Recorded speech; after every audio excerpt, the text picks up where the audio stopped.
হানজালা ডাক দিয়া বলে, বিবি গো, আমার বারবার কেমন যেন মনে হয় আমার নবী উহুদের ময়দানে তীরের আঘাত খাইছে, বল্লমের আঘাত খাইছে, বর্ষার আঘাত খাইছে। বিবি গো,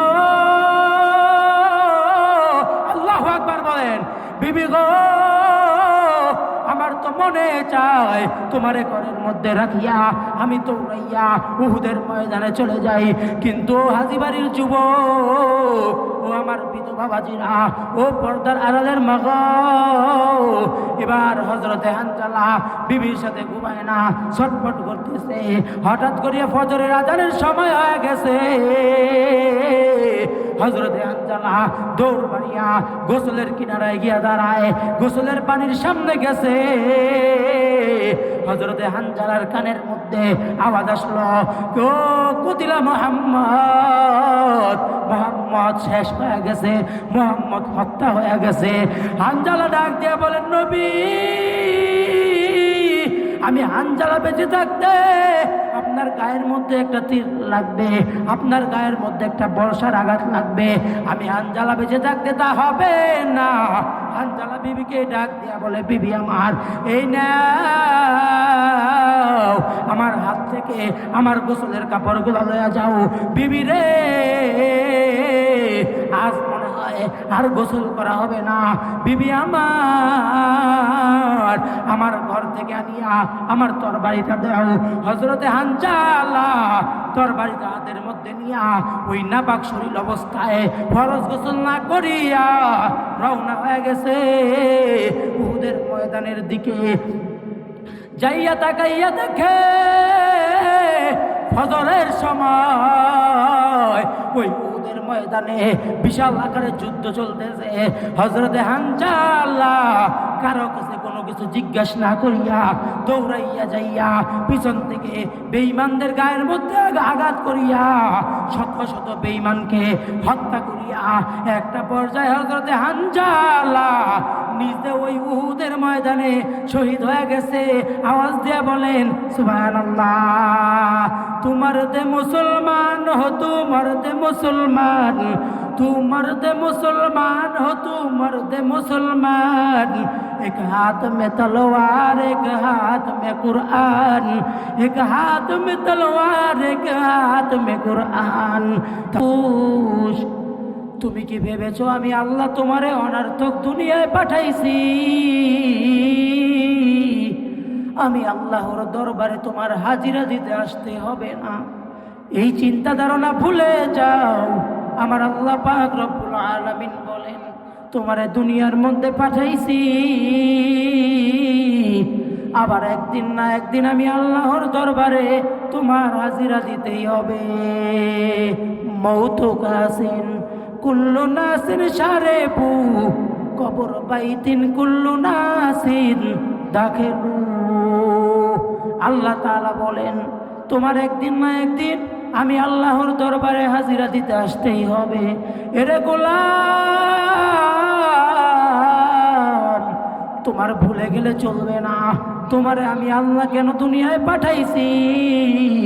আমার আল্লাহ কোরআনের আরেক আয়াতের মধ্যে বলেন, ওয়ামা খালাকতুল জিন্না ওয়াল ইনসা ইল্লা লিয়াবুদুন।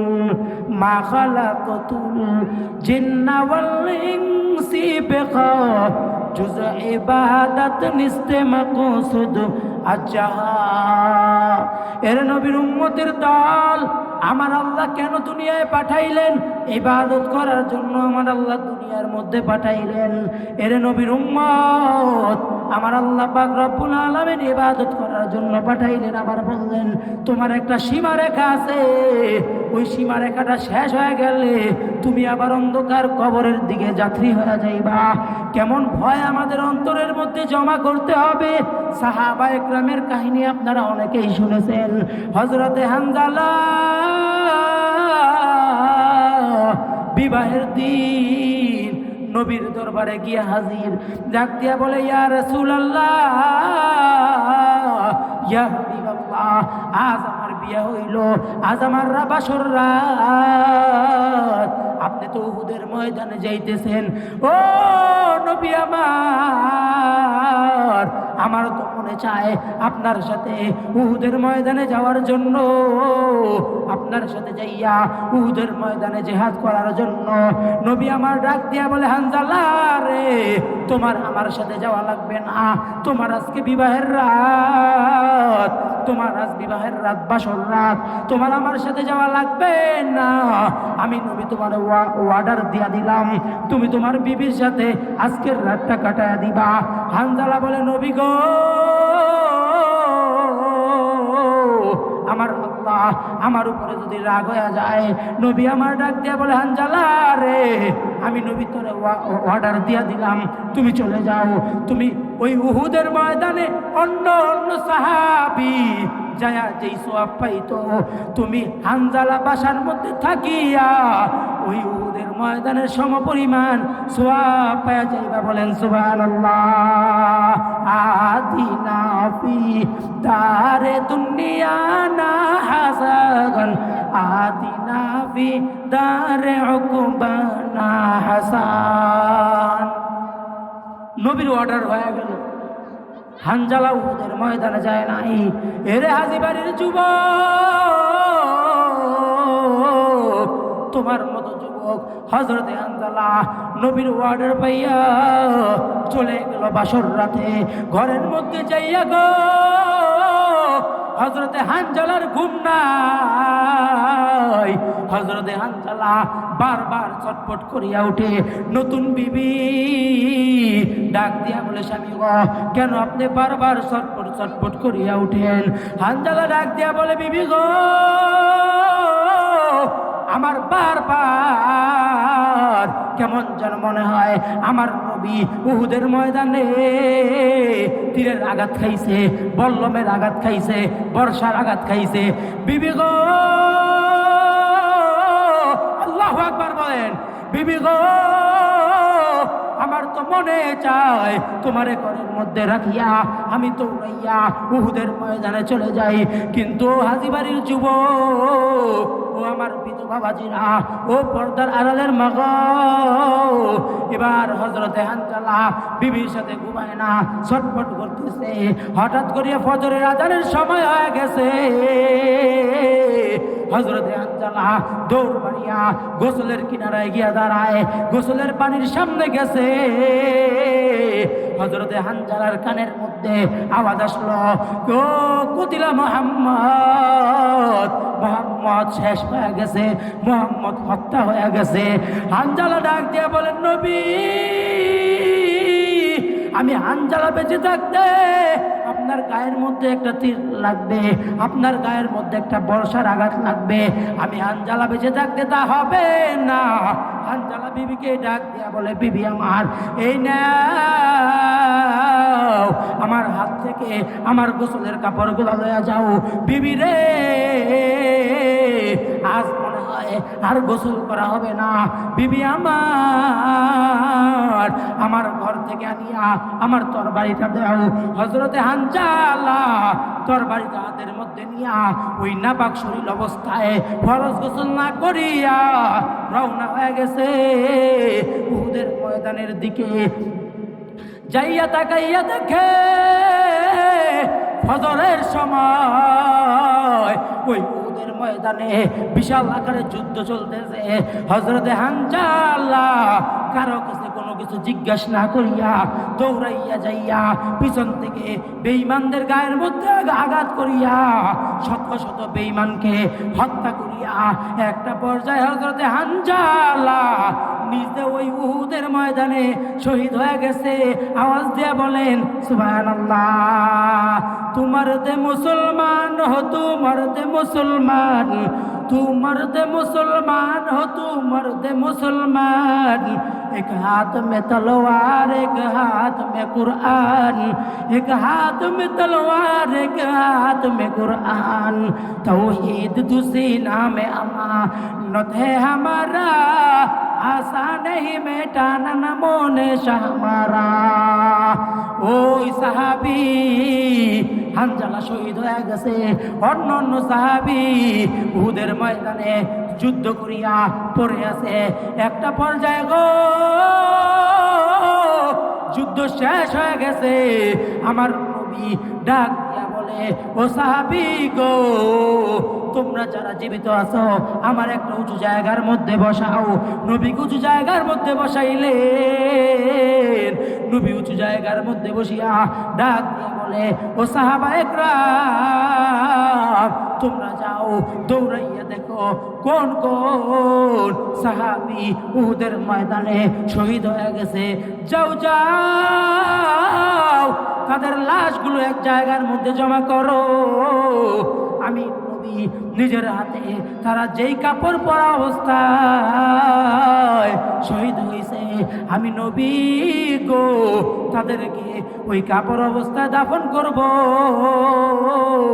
আমি নবী নিজের হাতে তাদেরকে কবরের মধ্যে নামাবো। ও নবীর উম্মত হঠাৎ করিয়া তাকাইয়া দেখে ওই উহুদের ময়দানের চারপাশে একটা মহিলা দৌড়ায় আর ডাক দিয়া বলে, ও নবী আমার, আপনি সব সাহাবীদেরকে গোসল ছাড়া কবর দিবেন, কিন্তু নবী গো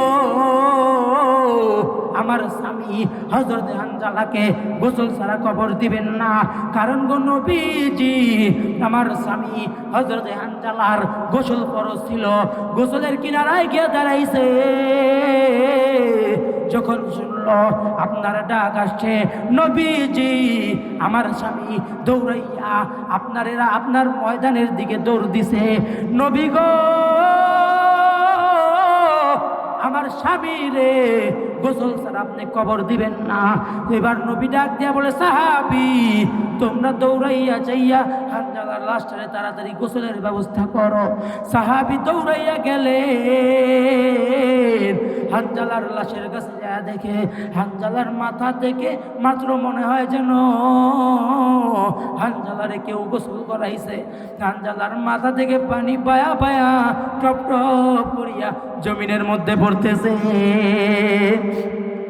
নবীর এক সাহাবী ছিল হানজালা নামেতে, তিনি শহীদ